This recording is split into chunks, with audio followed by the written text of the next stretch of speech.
should I do? I think you should do a white background. Or black? I like black. Black. But like it fucks up. It fucks up my. The colors that I pick is not nice anymore. So I picked the colors that are nice with. Oh my god, you're recording already. Yeah, I'm trying to. No, yeah. Anyway, that was ugly. Hi, welcome back to another episode of 2.5. We're starting this new segment where we have 2.5. Mm-hmm. So with the boys, and then it's just us because the boys aren't here all the time because we live together. Anyway, tell us your name and your occupation and your date of birth. Sounds like a freaking porn, like a porno casting call.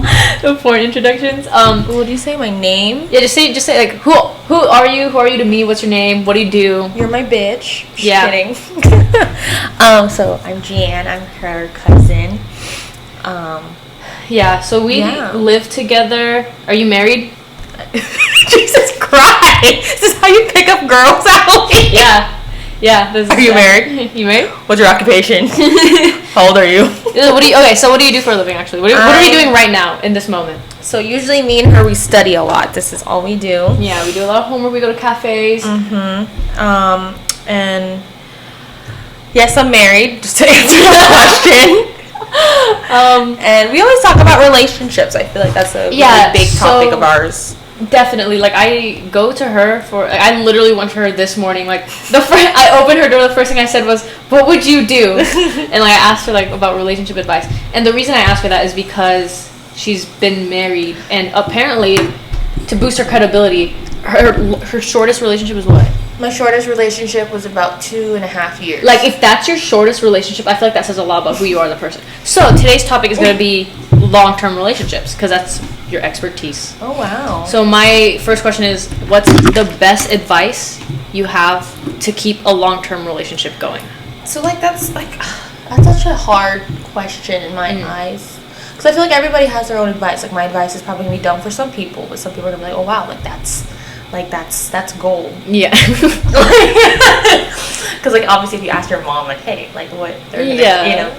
I don't know, mine is just like, you just have to, like, oh no, I have a big what do you call it, like, quote or what, like a mantra, like a motto, I guess you can say, where, like, I always say, like, love is not a feeling, it's a choice. And I'm talking about, did I tell you about this? Did I talk to you about this? I think you did. But this was like a while ago. It was a long time ago. Yeah, like, love is like, you can love everybody. Think about it. Yeah. You know, you can love everybody, but, like, you have to choose to want to be with that Dang. How old are you? No, it's not. This is yours. This is mine. I didn't drink all of it. I didn't drink any of it either. I definitely did not drink this much. Jesus Christ. Damn. I think she's like 28. Like 32? Wow, you and Sean. Which one are you? 64. Okay. Fuck you. No, yeah. I think that's why I stayed with so many people, because I chose to want to be. Like, don't get me wrong, like, I shouldn't have stayed that long. Yeah. To be honest, with this one, my shortest one. Mm-hmm. But just like I said, like, I was like really, like, I'm with that big word. Like, I try as much as I can until I don't want to choose it anymore. That makes sense. Right? You know what we should do? We should set over there. Oh yeah, it's like a we should make our own little area. Anyways, we just have to move. We can have a little scenery change. Watch this edit. Yeah. Boom. Just kidding. Now we're here. Anyway, I just realized we're wearing like kind of complementary colors. No. Is that what they're called? Complementary? Yeah, they are. Yeah. These are. Oh, when I would do my notes, I was doing blue and yellow. Oh, you thought of me? No. Okay. Anyway, so what were we talking about? I forgot. Like the whole, you said, like, what's your relation? Like, what's your advice for a relationship? Oh yeah. Have you ever felt like? What about you though? What's my biggest advice? Yeah, like, my longest relationship is 1.5 years. I know, but I'm just like, it's cool to see both ends of the spectrums, you know. So that's why, like, what's yours? If you were talking to me and if you're talking to me when I was 15, what would you say to me? And I asked the same question. I'm completely gonna avoid, like, it is what it is, or like everything happens for a reason, because that's such like a so basic. It's so cliche to like say it. But I agree with it. Definitely. Like, say it if it's like if it fits the situation. But if it was like I was like dying on my bed and you're like, I need long-term relationship advice, I'm gonna say like it is what it is. I agree though. Mine is always like, it's kind of similar to yours, but not really. Mine is just love with almost everything you have. Almost everything. Because my mom has always taught me keep I was literally about to bring up your mom. Me and her mom are super close too, and we'll talk about her. You know, because she lives with me now, so she wants to make sure like, oh, she okay, whatever. And she says exactly the same thing. I think it's hilarious. She always has taught me growing up, because she watched me go through some breakups, and she's like, you're too in it. Like, always keep one foot out the door is her quote. Hers is always keep one foot out the door. And like, I get it. I completely understand why she says that, and it's a good piece of advice for certain people. But for me, the way I love is very much like, with everything that I have, I'm going to give it to you. So if I give you my best, we're gonna become the best kind of thing. We're gonna have the best. But what if she didn't give you the best? I'm selling myself short then. That's when I should. That's why I say almost everything. I'm just saying. Like, save a little for yourself. Yeah. Always. Because I agree with that. Because I feel like if you, like, I mean, like, the whole half, I get the whole, like, what is it? What do you want to say? Keep one foot out the door. Yeah, like, that whole situation, it makes sense. And that, like, I like that if I was, like, just started dating. But, like, like I said, like, I'm married now. Like, I can't just... We live together. That's true. I put my foot out the door. He's right there out the door, cutting the grass. So, but I get that makes sense in like situation like dating, because of course you don't want to like get sucked in. Yeah. So my next question is like, how many real true exes do you have? I only have like one or two. Like two. Like two. Like I said, my longest was 5 or 4, whatever, and my shortest was 2. So like that's like 7 years. Yeah, I didn't really have time to like, you know. Okay, so what was like the biggest lesson you learned from each of those relationships? Oh God! So my first one. Oh God! You know like the 3 loves. Yeah. Oh yeah. Oh my God. Okay. Can you explain what the 3 loves are? Okay. Where are you going? Oh yeah, that's smart. The 3 loves. So you have and a lot of people always what is it? How do you say it? Like misconceive? Yeah, whatever that word. Like they don't understand it. They think like you just have to be with 3 people like for the rest of your life. You can literally be with like 17, 100 people, but the 3 loves. They're gonna like categorize into one of those. Yeah, but it's not like does that make sense? Like like for example, my husband AJ, he's been with a lot of women, but we've talked about this all the time, and we always ask us like, oh, have you ever had your like who were your 2 others before me kind of thing.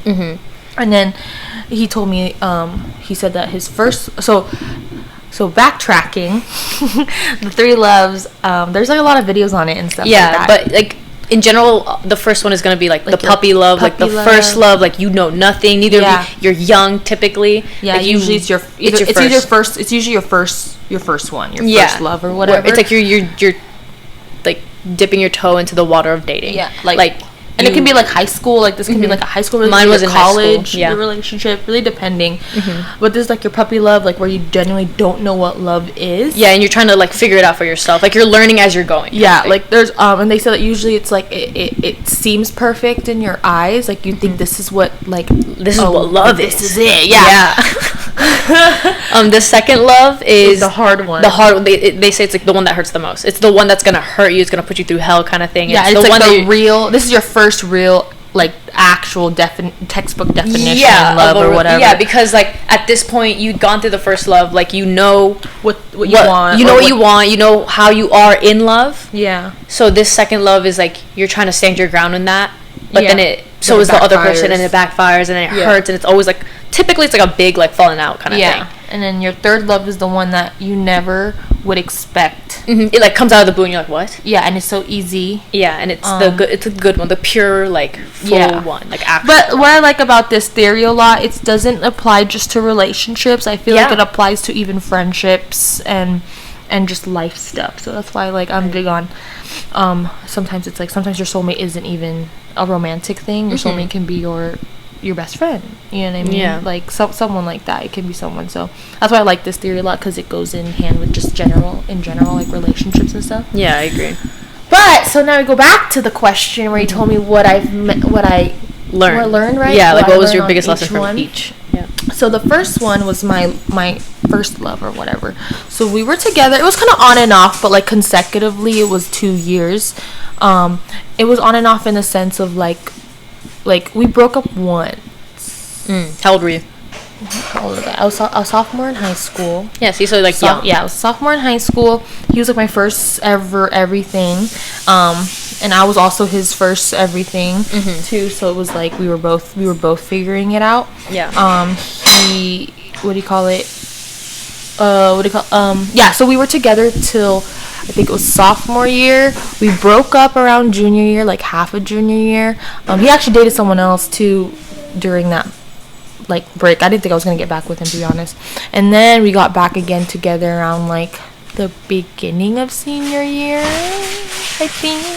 Okay. Or like the end of junior year, and then we broke it off completely the end of that like senior year, but that end of that year, so like December. So like first Right? semester of your freshman year of college. Yeah, I don't remember. I think it was like September to December. It's one of I don't even remember. Yeah. Anyways, yeah. So like It's breakup season. yeah, literally. No, it's actually not. It's cuffing season because it's the winter season. months. Yeah. But then I ended up with my longest relationship. Then I ended up with him probably like a few months after that. We were low key rebound partners, and we say it all the time. Is he your favorite ex? No, I don't have a favorite ex. Everyone has a favorite ex. No, I don't. I don't know. I can't. I have to think about it. A favorite ex? I only have 2 to compare. That's why it should be easy to pick which one. It's a pretty simple answer. I could tell you who your favorite ex is. I guess that is because my first one was very. It was very traumatic, for like a 15-year-old to go through. Yeah. But yeah, no, it was. I learned a lot in that sense where like I said, like the whole going back to the first love thing. It's like, you just found, you're still figuring out who you want or how you like what a heartbreak feels like. You can hear her pitter patter come. What a heartbreak felt like and stuff like that. Like all of that. I think it was more like that was my lessons of learning of who I was. Like, okay, like this is how I deal with these situations and stuff like that. And then my second one, I learned a lot on that one just because we were together for so long. I learned how to do long distance. I learned how to deal with like I don't want to say too much, just because I just don't want to say too much. But I learned a lot of that, or like a lot of like how to trust someone. And then also my biggest thing I think I learned from him was that I learned what I wanted. Like genuinely I was like because we were together for so long that we went through a lot of like 4.5 years, I think. 4.5 years. 4 years, yeah, something like 4 or 5, I don't know. I have to do the math, but anyway, we were together senior year till I graduated college, actually, so that was a while. Yeah, so like 4 years. Anyways, during that time, I felt like my biggest lesson was that, like, knowing what I want now. And then, like, we also, like, I think what our downfall, too, is that because we were together so young, like, in high school, and then transitioning to, like, adult life, we both realized that we didn't want the same thing. So that was, like, that complicated a lot of things, Yeah. So, and also I feel like you take into account like growing up, just because that I feel like that switch from like high school to college, you're going through so much, and like personally as just a human being, you're growing and your mind is changing, and it's hard to do that with someone else. It is. And it's rare that it happens. Like you guys grow together. Yeah, Instead of growing apart. Props to y'all, whoever's high school sweethearts. Oh my god, that's good for you. Good for you. Good for you. Like good for you. Like I think that's very special when I see. Like I remember my science teacher in high school. Like he'll always talk about his wife and how they were high school sweethearts. They were in science class together in sophomore year of high school. Now he's like a science teacher, but he's like the best teacher ever. So, and I remember just listening to that and I was like, oh, like that. I always held held on to that because I thought it was so sweet. But like, good for you. People can do it, but people don't, and then that's okay. People can do. There's like a statistic of like how many people who date in high school end up actually getting married and stuff. It's a small number. It's a small number because it's hard. Because like a lot of people, like I said, like with my relationship before I got married, like that relationship, the one that we were together for a long time, like there were so much things that we realized were like crap, like this is like I don't like this, like you know what I mean. And then he found other things in life that he liked that he didn't know he liked till he got there, you know what I mean. But it wasn't necessarily like something I agreed with, you know what I mean. Like we never really talked about that. I felt like that was a biggest downfall too. There's a lot of miscommunication. I think that was like literally why we fought. Like probably like 90% of the time was because it was just a shit ton of miscommunication all the time. Like no one, like we always were like in different pages, you know. Like he was a few chapters ahead of me, I was a few chapters behind, or like it flips, you know. So yeah, so that's what that was my biggest thing. It's like I learned a lot of like, okay, like now I have to look for you know what not you're like what not to look for. Okay, well that being said, what about Kriya AJ, like her husband? What about him first like made you realize like that it's him, and like what is he teaching you in your guys' marriage right now? So and it's funny because I would consider him my shortest in a sense because we got married so fast, you know. Hold on, I want you to tell it again in a nutshell. This story is crazy to me every single time. I don't know how it happened like this. So that was some lesbian speed. That was some U-Haul speed. Well, first of all, he's in the military, so it's if anything that was a lot longer than other people. No, trying to get those benefits. Yeah, hell yeah, I need money. I need to go to nursing school, bro. But no, we were and it's funny because I used to freaking make fun of these people. Like, oh my god, how can you just date someone for a few months and just get married just like that? You know what I mean? Like, it was such a wild concept to me. But then like, so what's the timeline? You guys met? So we met. Okay, so I was on Bumble and fucking Tinder and all that stuff. When like in December-ish, and we started talking around January because I remember it was my brother's birthday during like the time before we had our first date. And then January we had our first date. We were talking a lot, and then he actually moved in pretty fucking fast. When was that? He moved in around February. The end of February. A few weeks. She's saying that it was a few weeks. You're putting the months in there like it's gonna make it better. January. February. February he was in the house. Yeah, he was in the house. We decided to be boyfriend and girlfriend during that month of February, and then March we were together, and then he proposed in April 18, I think. April 18, and then we set up a court date to get married at April 29th. So that's our wedding anniversary. And then, I mean, we've been together for almost 3 years now. Yeah, it's gonna be well, not 3, it's 2.5, right? What's today? October? Yeah. Okay, yeah. That's dates. Crazy. Like that. Yeah. But it's been so good so far. Like I can count on this one finger how many times we've fought. Like that's how. Like we don't fight that often. Yeah, and we argue, but I feel like that's. I was gonna say couple. The walls are thin. I hear them. But like every married couple. Yeah, but I've never had like we've only fought like a good handful of time. Like, yeah, like genuinely fighting. Like genuinely, where like either I had to leave the house or he had to leave the house, or like he had to sleep downstairs, or I slept downstairs. Really, depending on the situation. But most of the time, it's just like sometimes we just argue. I yell at him in here, and then he just feels bad, and he's okay, baby. Or I'll do the same, like, okay, I'm sorry, I didn't mean that. Yeah. But it's like, it's not like I don't really count those because those are not like really argues. Yeah. It's normal though. Like but so, what was the question you said after that? What's he teaching you right now in your? But before that, like I feel like that's why when people are very quick to make a decision or not make a decision based on how long it's been, I just don't think that's super valid, because if you feel it, you feel it. Like if you know, and whether that's like a month in, you're gonna know. Yeah, because I mean, like I said, like my ex-boyfriend was that's another thing. Years. Like we were always, we didn't know if we wanted to actually even move in together. Exactly. That was such a big deal. I wanted to, because I thought it was gonna like help our relationship, but then when we broke up, and then I think I was talking at the Ariane and stuff, and we were kind of like reflecting on the relationship. I was like, man, I actually, like, now I'm thinking about it, like I would be so miserable. Like I knew I would have been so miserable if I moved in. I think I just, when people do like, oh, let's have a baby to save our marriage, just kind of that situation. That should never be your saving grace. But some people do, like that's some people's people, like that's just how they think that's gonna save. Like that's how. So that's why I thought the moving in thing was gonna help our relationship and stuff. But I'm glad that it didn't happen, because I would have, first of all, spent so much money. I would have to live in a whole new state, you know what I mean? Like, it would have been, like, a lot of issues. Like, I would have not, like, probably the one thing I would have got out of that is, like, me just learning how to be really, like, 100% independent, you know?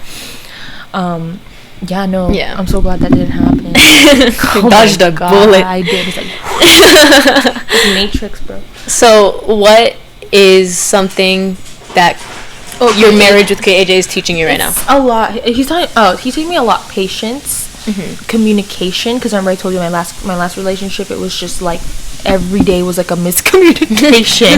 The whole thing was a miscommunication. The whole thing was a miscommunication. No, you're wrong. Like, I will like people go like, oh, do you regret? And I'm like, I don't regret any of my relationships. Would I have done it differently? Yeah, now that I know what I know, for sure. But like, I don't regret it, because it's like it made me who I am, kind of thing. If it wasn't for those relationships, I probably would not be who I am now, but he taught me a lot of patience, oddly enough, because he got married so fast. But he taught me a lot of patience in the relationship, in the sense of like, like I gotta be patient with him, he's gotta be patient with me. Like, like I have my own issues, he has his own issues. We have to know how to communicate with that. My anger. I was a little bundle of fire, bro. I'm a little younger. I'm like a bunch of years younger than at the Jeean, but I heard that she was like off her rocker for a while. I was, and then it's hilarious because when I'm with AJ, everybody says the same thing. They're like, "Oh, like you're a lot calmer." I'm like, our family. I was at the That's so funny. I was off. Like I used to throw like tables around. Like I would just yell. Like I would like when you get so angry you black out. Like I would, like that happened to me so often, and like I didn't like who I was when I was with him, and that's okay. You know what I mean? Like that means now you know what to look for. Because I didn't know I had that in me till I was with him, kind of thing. And it's like that's like with everybody. Yeah. And I'm pretty sure same with him. Like I said, no ill blood. Like I'm pretty sure he did stuff to me that he didn't like. Like now, like thinking about it, probably he probably was like, man, like I don't like who I was when I was with her. Like I'm not, like I don't think there's one person at fault. It takes two to tango. I just said that like today. I was like, it takes two. It always does take two to tango. It's never just one. It's always two, unless your husband's in a coma or something. That's an entirely different story. But yeah, it takes two. So yeah. But yeah, he taught me a lot of that, and then like now I'm just like, he's really teaching me how to talk. He always tells me use my words, because I sometimes get so like flustered. He's like, use your words, and I'm like, like I can't. But then now I'm getting really better at like, hey, like let's say like my husband was hanging out with another like the opposite sex or whatever like that, like most of the time I don't care, but like let's say like there's some specific individuals that you're like, I don't really like that, like then I'm really good at like, now he teaches me like tell me like, does it bother you? Because if it does, then okay, and then I'll be like, yeah, it does, and then we'll just like cut it there, kind of thing, which is nice, because then like he versus going like, oh, you're crazy, what do you mean, like it's just a girl, like we're just friends. I feel that's another thing too, like you said, it does take two, and also that my mom has always said a relationship is a two-way street. So the same way like you should be understanding with them, they should be understanding with you. Or else it's just like you're gonna be like hitting and talking to a wall. Exactly. I feel like that's very important to me. Yeah, and there's this other video I really like, that when like the fact that you're mentioning the whole like it takes two and stuff like that. There's a video I remember watching, some guy, like, same thing, he's like a podcast person, and he goes around the streets and asking random questions to random, what do you call it? Like people? Yeah, like just like random people. And then I think the question was like, what do you agree if a relationship should be 50-50 or something? Oh, like okay, I've but seen the girl's this. like, no, I don't agree. And then he's like, what do you mean, you know? He's like, no, I think it should be 100-100. Oh. Yeah. And then, yeah, and I was just like, at first I was just like, I didn't get that. I was like, what do you mean? And I kept watching it, and then like and it was cute because it's like an older lady, like they're a little older couple. They've been married for like, I think it was like, I can't recall, it's like 20 plus years or something like that. So they've been together, and it's cute because the husband was just in the back, just like agree. It's like, it should always be 100. Why should I give only my 50 just because he's giving his 50? It should be, I give my 100, he gives me 100 back. I heard something similar, but it was like, you should always give like 110 and 110, so in case one of you falls short, you're still over 100. Yeah. Oh yeah, like that's that's so nice. You know that, like, talking about people who walk around the street, you know that one guy that walks around and like asks like old people, it's like, what's your name, like how old have you been, like I'm doing this for my documentary or something, like how old or how long have you and your husband been or who was your first love? And it's like old people, it's like, oh, my first love was this girl I met at the restaurant. We've been married 60 years now. And I'm like, oh, like, it's just so cute. Like, the way I feel like the best advice comes from old people, always. Because they're just wise. And it's like, that's really a basic fact. Yeah, but they just know. Yeah. I love old people. They make me sad, though. It's always it's always half and half. They always either are so like, they're like, never, don't marry that man or something like that, or that, like, you always get the two ends. I never got a middle, right? Because like when I used to work at the nursing homes and stuff, like I would like, you know, not mess around, but like I was like, you know, I like to like I'm always big on like wanting to know their stories, because like they're like probably like what, 80 years old plus, they've gone through a lot, and these these group of older people now are like, they were alive during like World War II. Sometimes, some of them were like Vietnam veterans, like, you know, like old, like they're like a lot older, so like they've seen a lot. So I always like to know like what's their story, you know what I mean? Because everybody has their different stories and stuff, and it'll always be something like that, like, and it's super cute. There's this one, I'll never forget, his wife, I worked with the wife, like she lives there, and he lives in a, they call assisted living, where he's still kind of he's functional. He doesn't really necessarily need the 24-hour care, but he needs help in certain things. But his wife ended up having Alzheimer's, so she had to go there because she needed the 24-hour assistance. And he'll actually Uber to the place. He'll Uber, because we would have to call the Uber for him. We'll call the Uber for him, and then, or call it for him so he can come, and then vice versa, so he can go back home. And he'll come every day. We always know when he comes around 2 p.m. because he wants to eat lunch with her. And it's so funny because she remembers him like vividly, but doesn't remember anybody else. So it's so funny. But then like the man was so patient, was always like, oh, do you remember me? Like, you know me, right? And then he'll always bring this big book. It's like, it's a huge album book of just their life. And then he'll flip it. Yeah, it was so cute. And then he'll show me, because I was her nurse, like probably like 80% of the time. Anyway, so I was always there, so I always knew her. And then like they'll pull it up, and it's like all these cute little like you know, like back the olden days, like had like the black and white, like it's just like, so like, and it's like a little scrapbooky, I guess, like their kids made them that, so that for her, so that she can constantly remember, because they even put pictures of her grandkids, her kids now in the back part, so it's like, it kind of like flips through her life. So it's like the first half, it's like her growing up, and then her marriage, and then her after, like her kids and stuff. And it's so cute though, every day, and it's funny because she acts surprised every day because she doesn't remember. So it's so cute. She's like, oh, that's me, like she'll always say that. I can't ever work at a nursing home. Like, that would make that's exactly freaking The Notebook. Oh yeah, basically, in a nutshell. The Notebook is my favorite movie ever, and like I cry so hard every single time. But you put that on, I'm gonna start sobbing.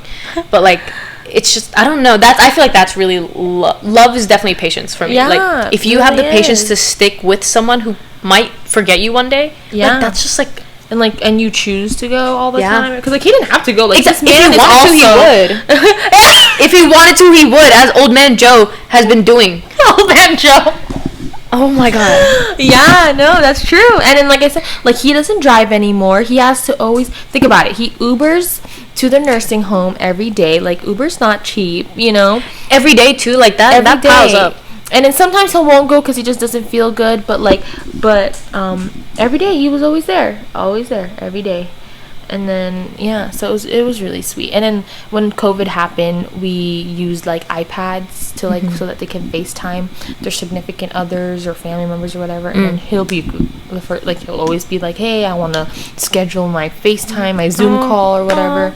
Did she ever forget him? Huh? Do you know I don't know, actually. After that, I ended up leaving. I left the nursing home and I worked somewhere else because just like better. I needed more opportunities. I'm gonna stick with the fact, or I'm gonna keep thinking that she doesn't forget him and that they live happily ever after. That's how I'm gonna mentally end it. Most of the times they do remember, like Alzheimer's and stuff. They usually remember a lot of their early days. They don't remember a lot of like the later days. Yeah. Well, why are you screenshotting my thing? I don't know. He said, "Quick, send me at the number." He has my number. That's what I said. Yeah, he doesn't save any of the names, so whatever. Anyway, that was a great podcast. That was great. I really loved that one. I hope you guys learned a little bit, because I feel like I learned the best when people are telling me from like their personal experience, because then you learn to relate yourself to that, and like, you know, it's easier to connect with it.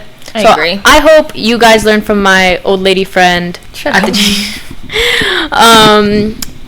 Yeah, I hope you guys also find love that makes you feel all gross and you not mad and throwing tables. And we'll visit you every day when you have Alzheimer's.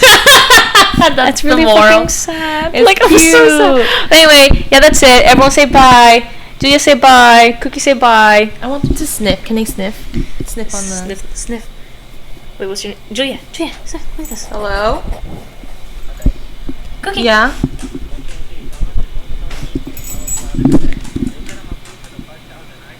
Wait, what? Yeah, because he's probably... the loan... What's loan... What do you mean? What are we talking about, first of all? What is this? Bye. Oh.